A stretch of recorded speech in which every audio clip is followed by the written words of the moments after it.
Olá pessoal, aqui quem fala é o Cris Vasconcelos, professor de História e Geografia, analista geopolítico e sejam bem-vindos a mais um Guerra e Política, o quadro sobre geopolítica e assuntos militares de uma perspectiva marxista, de uma perspectiva revolucionária aqui no Farol Brasil. Se você está me conhecendo por esse vídeo, saiba que eu também tenho um canal próprio, um canal meu aqui no YouTube, o canal Euclides Vasconcelos, está aparecendo na tela agora aí para vocês. Se você gostar do conteúdo, gostar do que eu falo aqui, se inscreva lá, tô com a meta de bater os 10 mil inscritos antes do final de junho, e é bem provável que eu atinja essa meta, considerando que o mundo não dá trégua. E o vídeo dessa semana aqui no Farol Brasil, como não poderia ser diferente, é sobre o conflito entre Israel e Irã, iniciado depois do ataque israelense contra o Irã na última quinta-feira, dia 12 de junho. Esse foi também o tema do vídeo de ontem, lá no meu canal, no domingo. E agora, na segunda, a gente vai fazer um recorte mais específico. Qual é de fato o risco de uma guerra nuclear se iniciar a partir do confronto entre Israel e Irã, logo depois da vinheta.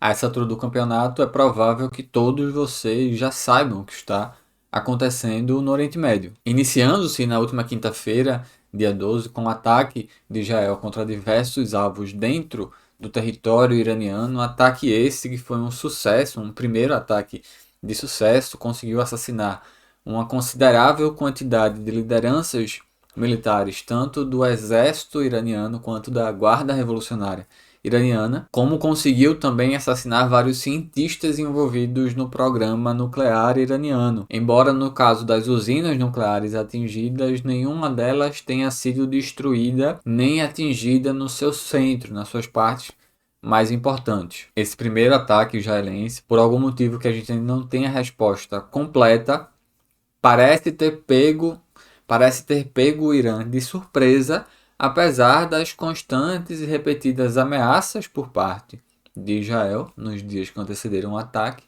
quanto por alertas vindos dos Estados Unidos, que sinalizaram, pelo menos publicamente, que não participariam ou não concordariam com esse ataque. Acontece que o ataque veio, foi um primeiro ataque de sucesso e a resposta iraniana tem sido à altura. Esse vídeo está sendo gravado na madrugada da segunda-feira e desde a sexta, então sexta, sábado e domingo, por 3 dias consecutivos, o Irã tem enviado uma série de várias levas de mísseis contra Israel. Vários desses mísseis têm sido interceptados pela defesa antiaérea israelense, mas vários deles também têm conseguido perfurar essa defesa ou sobrecarregar essa defesa.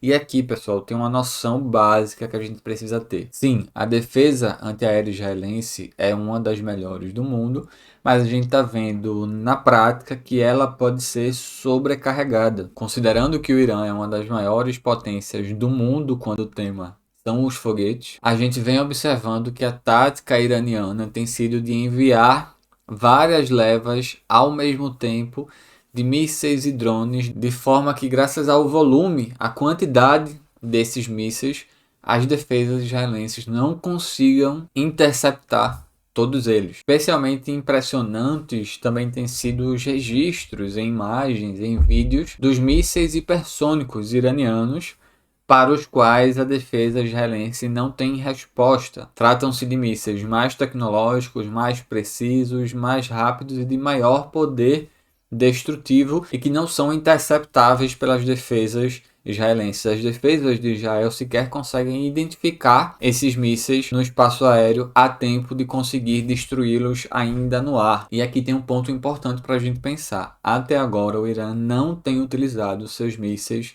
de maior potencial destrutivo e muito menos os mais tecnológicos. Ao que tudo indica, o Irã tem utilizado mísseis mais básicos, mais baratos e até um pouco mais velhos, embora não obsoletos, para que nessas primeiras ondas esses mísseis sejam enviados também ou principalmente para serem destruídos, naquela lógica de sobrecarga da defesa antiaérea israelense, para que depois em que essa defesa antiaérea chegar no momento de colapso, sabe-se lá se total ou parcial, os mísseis mais caros, mais tecnológicos, mais precisos e com maior potencial destrutivo sejam enviados. Mas, caso você queira uma análise mais completa, que inclusive pegue elementos anteriores ao ataque israelense, sugiro que vocês assistam o meu vídeo de ontem lá no meu canal. Agora a gente vai fazer o recorte anunciado no início do vídeo, o recorte que está aqui no título desse vídeo. Quais são as chances de um conflito, de uma guerra nuclear se iniciar a partir do confronto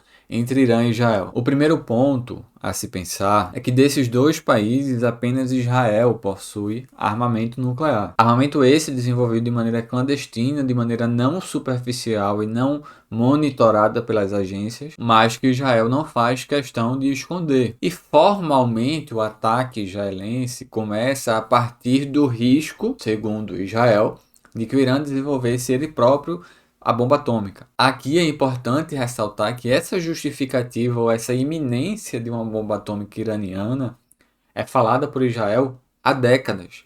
Há registros de Netanyahu na década de 90 falando que o Irã estava nas vésperas de desenvolver a bomba atômica. Então, o ataque israelense não foi para destruir o programa nuclear iraniano. Embora o programa nuclear iraniano tenha significado ilustre um crescimento, um desenvolvimento, um fortalecimento do Irã que coloca em xeque a superioridade israelense no Oriente Médio. Vejam só, como eu falei, o ataque israelense de quinta-feira não destruiu o programa nuclear iraniano, não destruiu as usinas nucleares iranianas, e é bem provável que depois desse ataque, o Irã, que até aqui permitia que o seu programa nuclear fosse monitorado pelas agências internacionais, porque, segundo o próprio Irã, tinha fins pacíficos e não bélicos, é bem provável que a partir desse ataque o Irã acelere o desenvolvimento da sua bomba atômica. E esse, por mais paradoxal que pareça ser, é o melhor cenário para o Oriente Médio nesse momento. A partir do momento que duas potências regionais rivalizam a hegemonia na região, e uma dessas potências é Israel, e uma dessas potências tem a bomba atômica, ela ocupa uma posição de tranquilidade de saber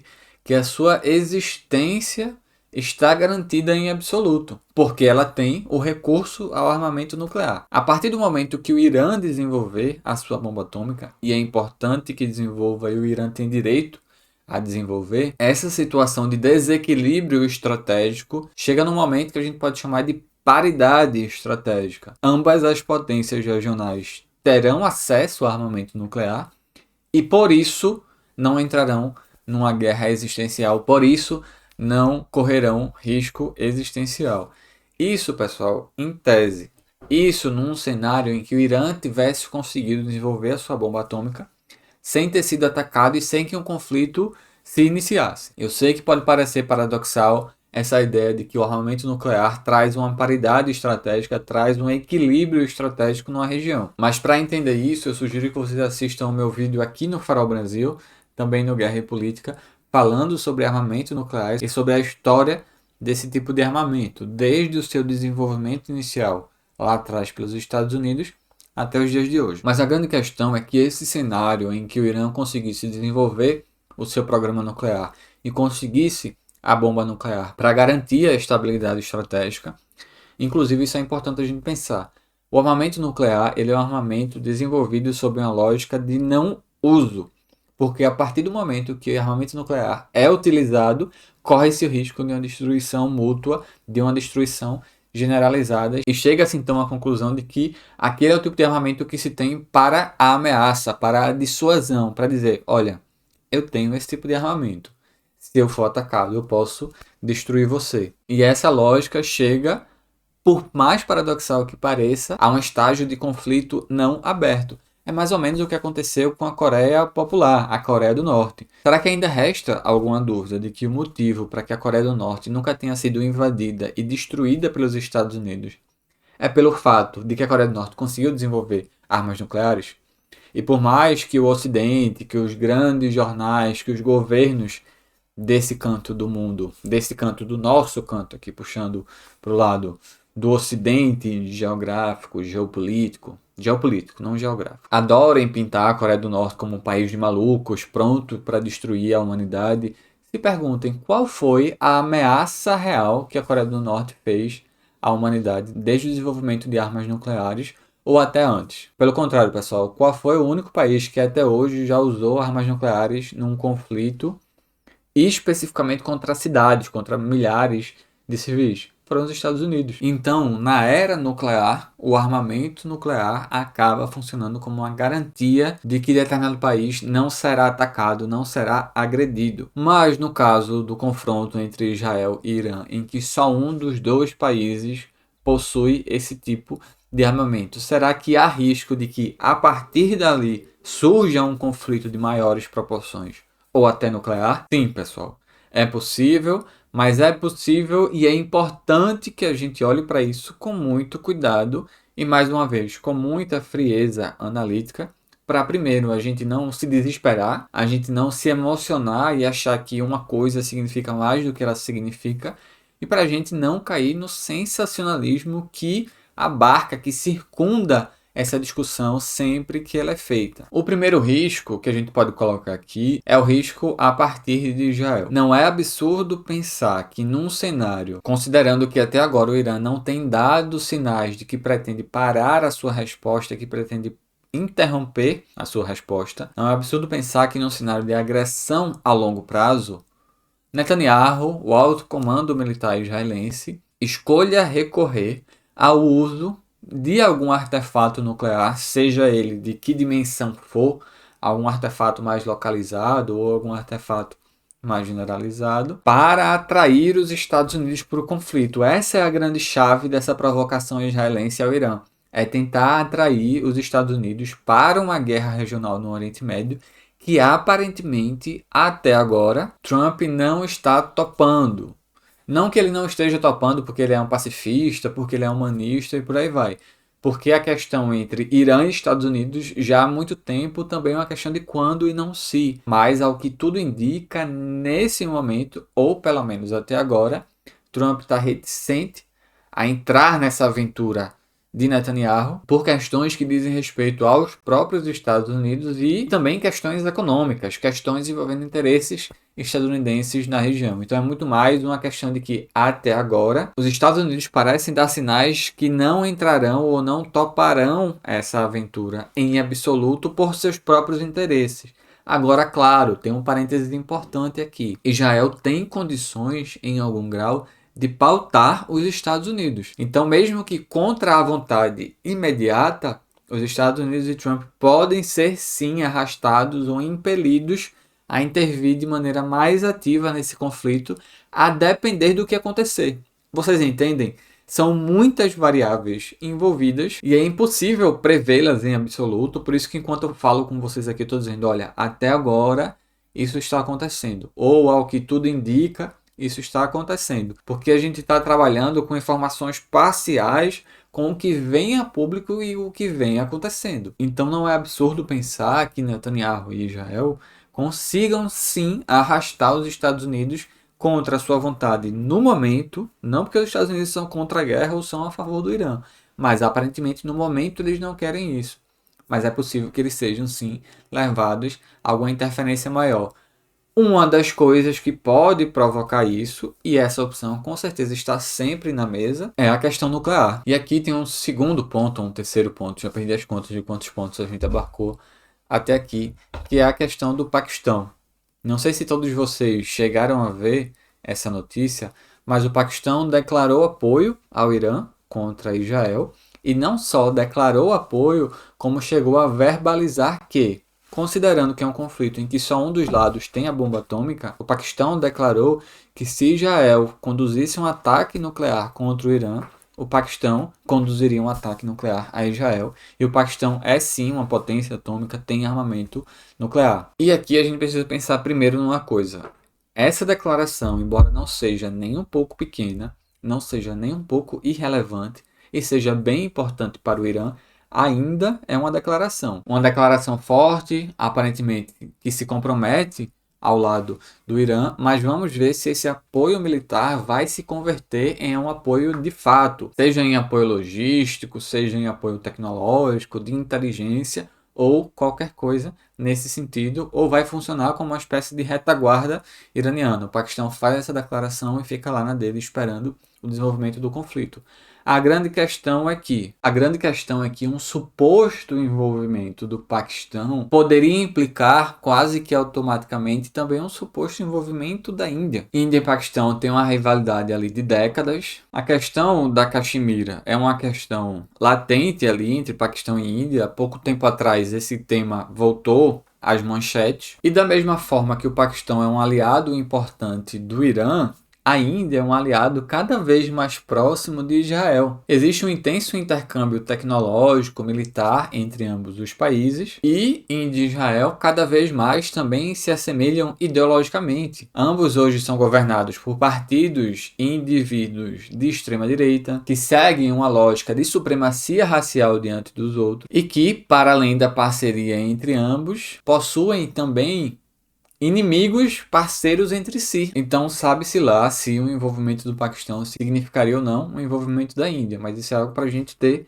em mente, saber que está acontecendo ou que pode acontecer. Uma outra coisa que eu quero deixar aqui para vocês é que bastante gente chamou a atenção para o fato de que essa declaração tão incisiva do Paquistão, que não é normal que aconteça, é um país e a público dizer, olha, se o meu parceiro, se o meu aliado sofrer um ataque nuclear, eu farei um ataque nuclear contra o inimigo. Mas para algumas pessoas, essa declaração tão incisiva provavelmente pode ter acontecido com a anuência à ciência ou até o incentivo da China. Como quem acompanha sabe, a China não costuma se envolver militarmente nem se comprometer politicamente em absoluto com muitas das coisas que acontecem no mundo. Então, para além das condenações das agressões, condenação da violação da soberania iraniana, para além dos recursos dos órgãos multilaterais, a tendência é que a China se mantenha observando, acompanhando atentamente, mas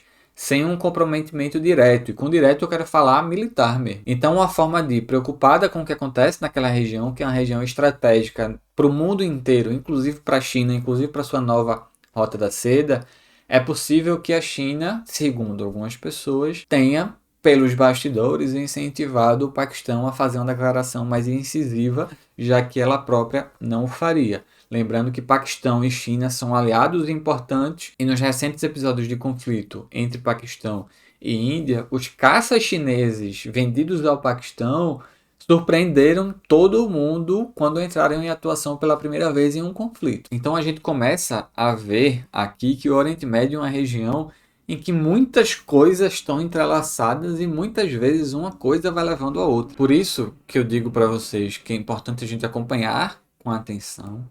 Por isso também reforço a vocês aqui que todos esses pontos que eu trouxe aqui não necessariamente vão se concretizar, não necessariamente vão ser um efeito dominó dessa forma, porque quando a gente fala de geopolítica, a gente está falando de uma coisa que tem variáveis mil. Variáveis essas que a gente sequer tem ciência na maior parte das vezes. Embora, quando a gente fala de geopolítica, a gente precise sim considerar todos os cenários, mesmo aqueles que têm menor probabilidade de acontecer. O resumo da ópera é que na sua sanha expansionista, na sua sanha colonial, no seu apetite por territórios, por controle, por hegemonia na região, Israel precisa de uma guerra generalizada. A única forma de conseguir uma guerra generalizada ou regionalizada ali no Oriente Médio é uma guerra com o Irã. Mas diante de uma guerra regionalizada, Israel não consegue vencê-la sozinho. Por isso ele precisa e quer atrair os Estados Unidos para um comprometimento, para uma implicação